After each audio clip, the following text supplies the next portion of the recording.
Welcome to the Business Buyer Diaries. My name is Nathan Platter. I'm a full-time employee, and I bought a business. I did everything right, from finding the deal, handling all the due diligence on 63 opportunities, and ultimately bought a profitable gym. And boy, was I in for a big surprise as a new owner. I chronicled everything in real time, including the biggest wins to the stressful nights at 2 a.m. I'm sharing my journey without sugarcoating anything, so you don't make the same mistakes that I did. Here's today's episode. Well, happy Friday. And guess what? A couple of big things can happen.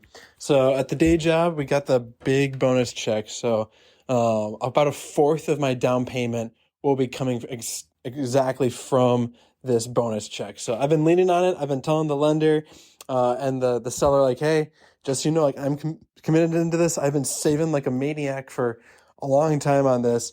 Here's my savings fund exclusively for the equity injection for the business, but I'm also dedicating 100% of my W-2 bonus for this equity injection. Like, I am serious, balls to the walls. Let's go with this deal. And so, I've known like the percentage on, like the bonus is based off a percentage of your base, and then based on how the company does, you get like a multiplier of that. So like the company hit like 100% of the goals. So that means, and I hit 100% of my goals, so I get 100% of the bonus amount. The bonus amount is like, oh gosh, it's a percentage of my base, so I can kind of calculate within like $3,000 or $4,000 probably what the bonus is. And it finally came through. It's pending in Wells Fargo. I'm stoked, and so now to strictly shuffle that over into the transfer side, and it actually made me think about, people say when I win the lottery, I'll move to Hawaii or Barbados, or I'm going to quit my job. Some of my coworkers are talking about upgrading their car, which is a pretty common one. One guy, he's a very family man. He's using his bonus check to buy a fence for his family because they really want one, and this is how they'll be able to afford it. And for a lot of folks that are looking to up their life, and this is going to sound preachy, but a lot of folks are looking to up their life, looking to better themselves or to get going places. You need to have a destination for your spare cash, for the money that you're not going to be spending on groceries or lawn mowing or, day-to-day stuff. But like, you have this money, where does like the cherry on top in your budget life, where does that go? Does it go to booze? And for me, I used to drink probably way too much, probably like a drink a night. And it was just not good. And so for me, it used to be, I don't know, $300 a month on alcohol, which in my mind is ludicrous. I always drank at home or like a drink with friends, never out at bars. But like, guys, if you're spending money on alcohol, that is money you're robbing of your future self. But for me, never alcohol, cigarettes, tobacco, like none of those vices, gambling, restaurants. Like we do takeout once a week, so I guess that's something. But that's the money that you can be saving and putting towards something else. If you have a high income and you have high restaurant and booze bills, you will be in the same spot your whole life, and you will never be able to break out and get financial freedom. That's just a fact. You got to be squirreling the money away into an investment that can start to pay you over time in your life. And a lot of folks will say real estate or business ownership. But when you get a lot of cash like this, you need to have that discipline in place exactly for where that goes. And so I'm glad and thankful that I've been doing this for a couple years now, just steadily putting away little by little, working like a crazy person and knowing exactly where the money goes, because now it's execution time on that. So that's phenomenal. I'm really stoked about that. Also got the email from the franchisor that internally they have agreed to permit me to buy into the system. So a few times ago, they were looking for a few more documents, but I emailed back and forth with the franchise ops guy and said, hey, I'm working on getting you final docs. What do I need to do to receive or be awarded a franchise location? And he responded back that they talked about it. It came through from the CEO, the founder himself, and I got approved. So I'm able to buy into the system. I've now got the equity injection to do the 2 clubs, which is amazing.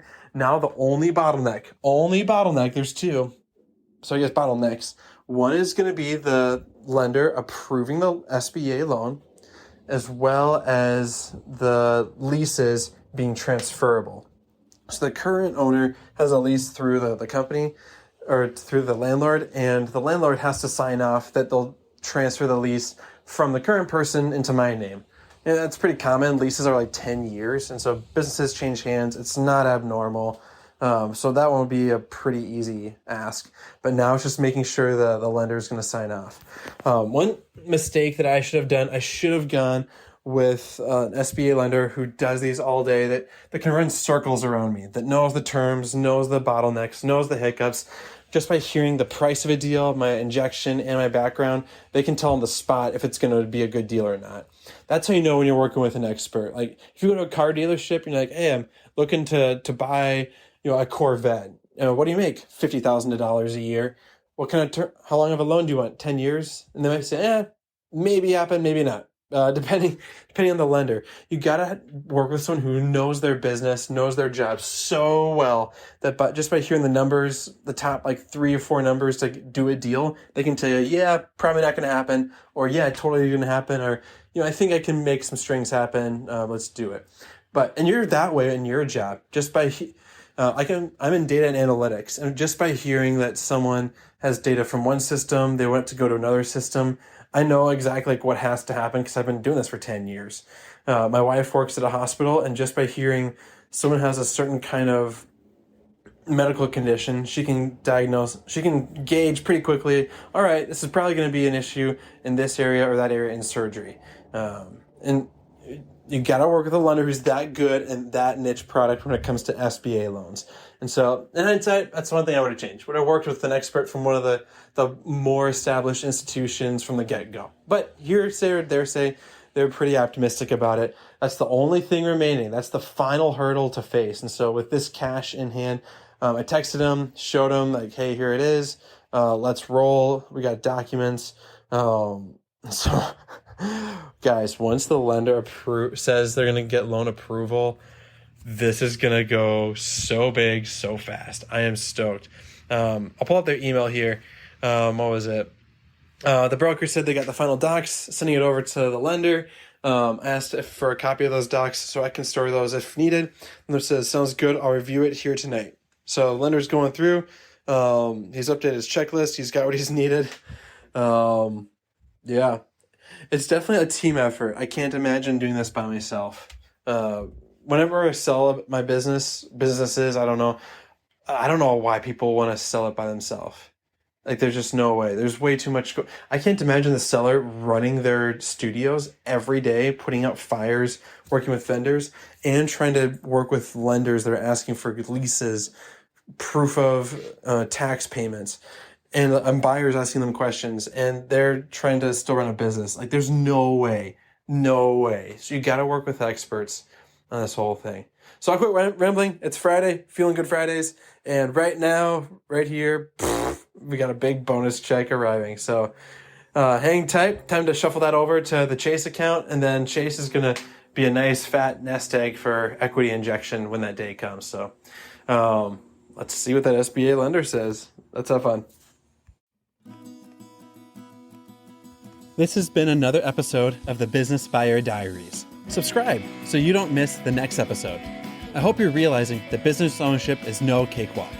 Check the podcast notes for a link to the DIY due diligence program, the complete list of show sponsors, and for media inquiries.